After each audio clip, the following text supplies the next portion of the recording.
about 9J.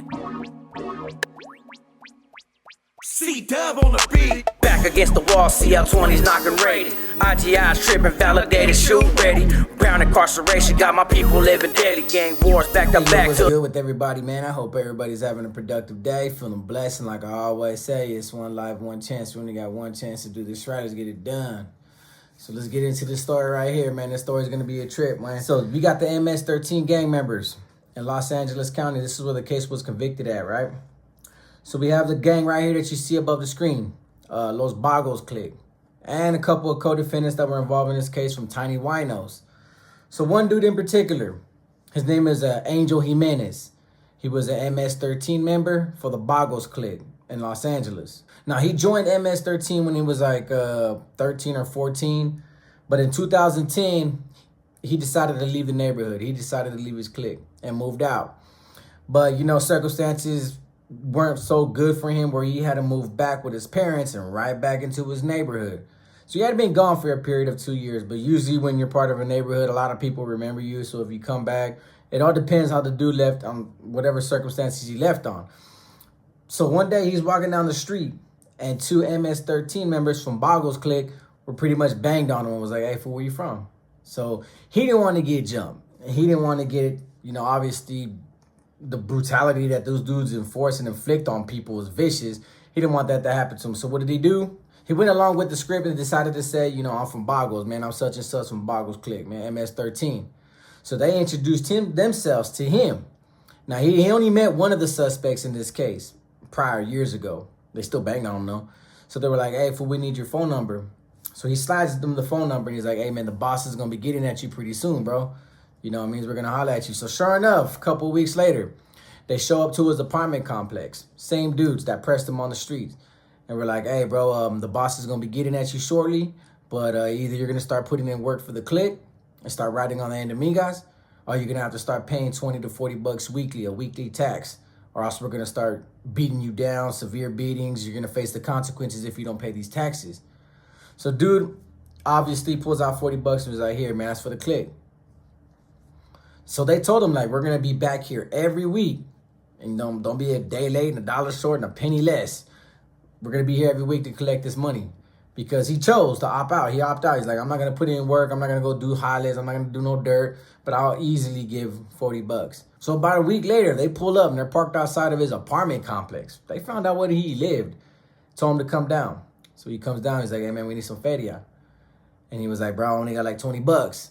So he gives them the 20 bucks and they were like, "Hey, you're going to pay the $40, bro, or else you're going to get beat down, bro. You're going to get checked if you don't come through with the $40 that we demand from you." So he sees it and he's like, "All right, cool." Same week, next week, the shot caller comes with them from Bagos, introduces himself, gives him his little speech, continues the extortion on this kid and tells him, "Hey, man, where's my feria? The feria for the clique." Same thing, cashes out. He ain't trying to look for no problems. He don't want no problems from his clique. He don't want to get involved with these guys, but he understands that now they know where he lives and that he lives with his parents. You know, obviously with this gang and their brutality and what they're willing to do and how far they're willing to go just to relay a message, to send a message to somebody, he kicks down the money. Again, a week later, they were like, "Hey, bro, we need like 80 bucks. And he was like, "Bro, I ain't got it like that." They needed 80 bucks because one of their homies, an MS13 gang member from Los Angeles, was in a wheelchair and needed to buy medication for him because he put in work for MS13 and got paralyzed, so he needed the medication. So the Vadio was collecting taxes from their own people to fund dude's medication. Crazy, right? But he doesn't have it. So they're threatening to beat him down, and they pistol whipped him with a pistol and just told him, like, "You better come up with the money."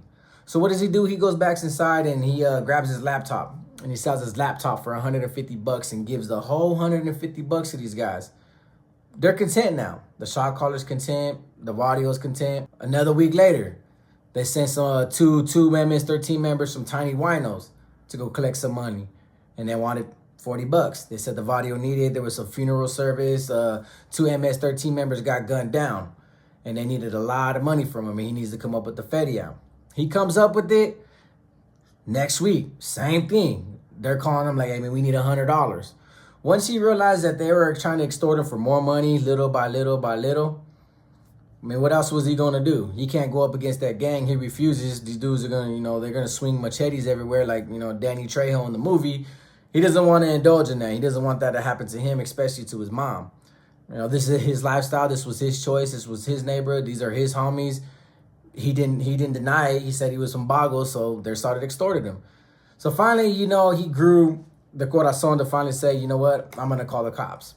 Calls the cops, talks to the cops. FBI gets involved now. So you got LA County sheriffs and the FBI involved. Like, all right, man, this is what's going on. They got the whole speech, the whole thing that was going on with them, how many times they extorted him. So they said, you know what? Don't even trip. Let it keep going. That's a risky move for the FBI to say, yeah, man, we're gonna wiretap you. We're gonna put some wires on you. We're gonna give you some money and get these dudes on wiretap so we can bust them. See, that's a dangerous ball game that the FBI would play in this case because, there's a lot of different... gangs are going to react the way they react, but we all know how MS13 members react. They can take that money with the sole intentions to chop your hands off and chop your arms off as soon as they're done taking that money from you. $40 means nothing to them. Taking their life means nothing to them. And they put this dude back in the field wearing wires, and every single time, week after week after week, they let this dude go out there and pay an extortion tax to his own gang, being that he was from his own gang, just so they can wiretap all these guys. Now, like I said, the funeral service was 2 MS13 members, and one of the suspects in the case right here, he got his vehicle shot up. So now he's pressing the line like, I need more fedia, I need more fedia. So one day, so they got all this on wiretap. Every week that he has to pay, and he's like talking it out loud, making them say what they want, getting them on the wire. So they got all these wiretaps on these dudes. And the FBI keeps sending them out there with money. Here's another $100. How much did they ask you this time? $40 here. We'll send you. So you're risking this kid's life to possibly get chopped up, get his head knocked off, end up in the dirt, thrown in an alley, thrown anywhere by this brutal gang, just so you can secure a case and secure a wiretap. Here's $40. Go ahead and do your thing. That's dangerous, bro. And that's pretty messed up as I read this case. But dude went out there willingly, and he was willing to do it as long as he got these dudes out, which trips me out, right? His thought process. I'm going to get all my homies on wiretaps. I'm going to get these guys busted for all the extortion that they're doing to me, but yet I still live here, and I still live with my mom. Once these guys are off the streets, these dudes are going to make phone calls back to their Vadio, tell their Vadio that you're telling and you're working for the FBI. This time they ain't coming for no extortion money. This time they're not coming with a phone call or a parked car. They're coming to chop some stuff up. So that's dangerous on his part too, to play this ball game with the FBI. But they did it. So it continuously happens. And now that, they want to bury a funeral service. They were trying to accumulate $500 for the homie in the wheelchair, and they kept doing it. So there was a time in the case where he told dude, every time they would call, he was like, bro, I ain't got no fedia. And the FBI would know it, but they wanted them to threaten him to get them on wiretap for threats and extortion. That's what they wanted. And they literally threatened this dude. They left voicemails when he wouldn't answer his phone. They left voicemails demanding fedia, threatening them. They're going to take his life. They're going to chop his head off if you don't come up with the fedia. And the dude was just grabbing his phone, giving it to FBI, and they're just recording the voice message.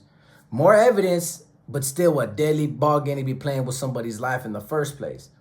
So this continuously happens till finally the shot caller from Boggles calls him up and is like, hey, bro, things are going on. I need some fedia, but most importantly, I need you to come through. I need to meet you. Because I'm going to give you, when you need to start putting in work, you need to start killing 18th Street gang members, particularly an 18th Street gang member they had a photograph of.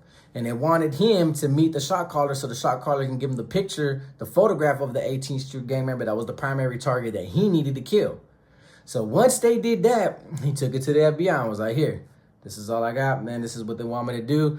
That was enough to secure a conviction or a case to get the 2 main MS13 members that he was introduced to in the beginning of this story for extortion and the shot caller for conspiracy, the threats, the gang enhancements, snatched them all up.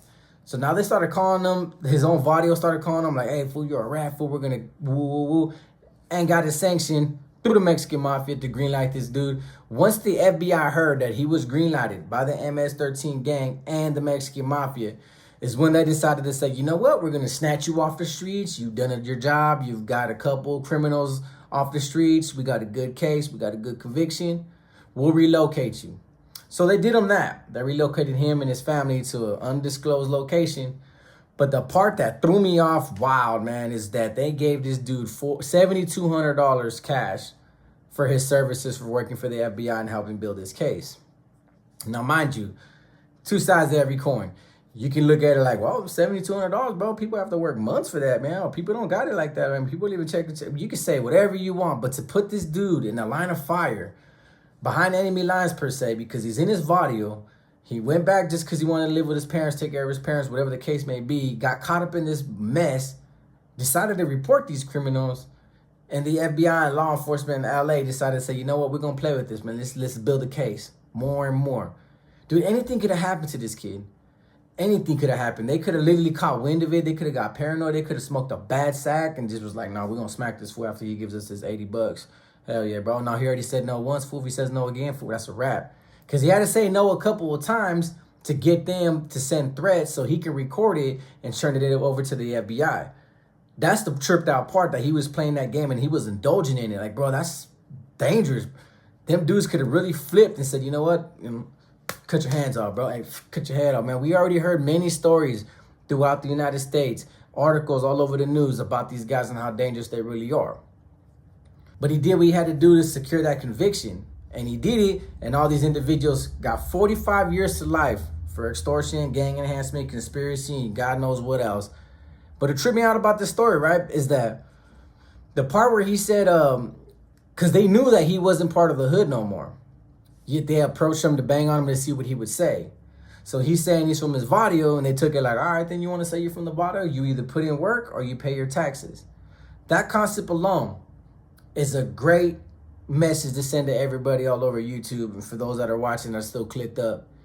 Think about that. What if all gangs, the NF, the Mexican Mafia, the AB, give you that option? Which I'm pretty sure that option does exist. And I think all organizations give you that same option. Hey, put in work for us. Go do a drive-by, go do a walk-up, go shoot somebody in the head for us, go do a highlight, do a murder, spill somebody's blood, and continue to do that. Because once you open up that door and do it once, you're going to be doing it again and again and again repeatedly until you're all used up and you're caught up facing the case. Oh, well, you're not. You can stab some more people for us in jail. And then when you go to prison, you can stab some more people for us in prison. I mean, you threw your life away already. That's how they're going to look at it. You threw your life away already. You might as well keep going. Just keep going. Catch about 20 bodies, man. You know, Timothy McGee. You know, you just be like him. Or if you choose not to put in work, well, based on you want to claim the hood, based on you want to live in the hood, based on you want to be from the hood, bro, I need $20, $40. So they're going to set you at a certain percentage, whatever percentage these gangs want to tax these neighborhoods and these prison leaders want to tax you for. But that's just a set percentage that they're willing to take from you weekly if they don't need the money. But just like in this case and in any other circumstance, if they need more money, you got to pay it. Yeah, you'll go the next 3 weeks paying $40 just to say you're from your neighborhood. Just to say you banged the cartosi, you got the 14 or the 13 tatted on you, or the whatever, the lightning bolts. But then little by little, it's like, you know what? $40 ain't enough for me, bro. I need like $80 for my grandma's groceries. I need another $80 for the homie's medication, but I also need this pair of Jordans. So, hey, tell that fool I said give me $250. $250 or we chop his hands off. $250 or I'm going to roll his eyeballs around like marbles. Do you see what I mean? You see how far they're willing to go? Because once they got you in their grasp, where they can literally say $20, $40 every week, or else you face the consequences, or else you get a checada, you get a beat down. And then once you do it, they got you where they want you. And they're continuously going to threat you because to them, you're obligated to pay. But to them, you owe us that. We need that. You want to claim the click? We put in work. You don't want to put in work? I need that $40. I need your mama's rent money. This dude had to pay for medication for a homie that put in work, that got paralyzed, that needed medication. Take out of his own household. That money could have went to his mom's medication in an event that he moved back with his mom because she was sick. He had to literally sacrifice what he could have done for his family and his household, or for himself, just to help another man because another man survived a gunshot, a shootout with his enemy guys and was paralyzed. See, those are just a small, but some of the many big circumstances that some of these gang members are going to get placed in. Either you pay the tax or you can face the consequences. And I'm pretty sure a lot of people are like, well, he turned the FBI. He told on his homies. He's a rat now. So what? That's his predicament. That's not nobody else's predicament. He did what he had to do to save himself. MS13 members, they are who they are. And they do what they do. Their brutality is notorious all over social media, through news articles, through YouTube channels. you know what these dudes are capable of and how easy it is for them to get it done. And to do it without regard, without remorse, without no respect for human life. They will chop you up just to send a message. So the kid did what he had to do. That's my first angle I want to hit with this video. The second one is how the FBI literally threw him back in the field. Like, I thought law enforcement was designed to protect people. You know, all right, man, this is what's happening to you. Okay, we'll figure it out. We'll try to investigate and we'll try to find a case.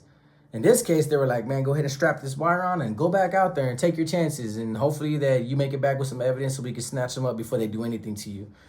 That is an ugly predicament to put somebody in. For somebody that's in this position where he's like, bro, I don't want to deal with these guys no more. I'm tired of this confrontation. I'm tired of breaking bread with them. And every time that I say no, they're threatening to chop me up. They're threatening to harm my mom. They're threatening to burn my house down. Whatever it is that they were threatening him to do, you know, he doesn't want to live like that no more. He tried to live like that by just keeping them at ease. Money, little by little. Here's some money here, here's some money there. But when it wasn't enough, when they wanted more and he couldn't obtain it, he couldn't provide it, they were quick to kill him and threaten to kill him. And they probably would have killed him if he didn't come up with any kind of money, any form of payment. That's how dangerous these gangs really are and can be for anybody that's still involved in them. Only for a shot caller to be like, you know what? I've been taking like, you know, 60, 80 bucks here and there. He said he didn't want to put in work for the Vadio, that he's willing to pay taxes instead. But still, I need this 18th Street gang member gone.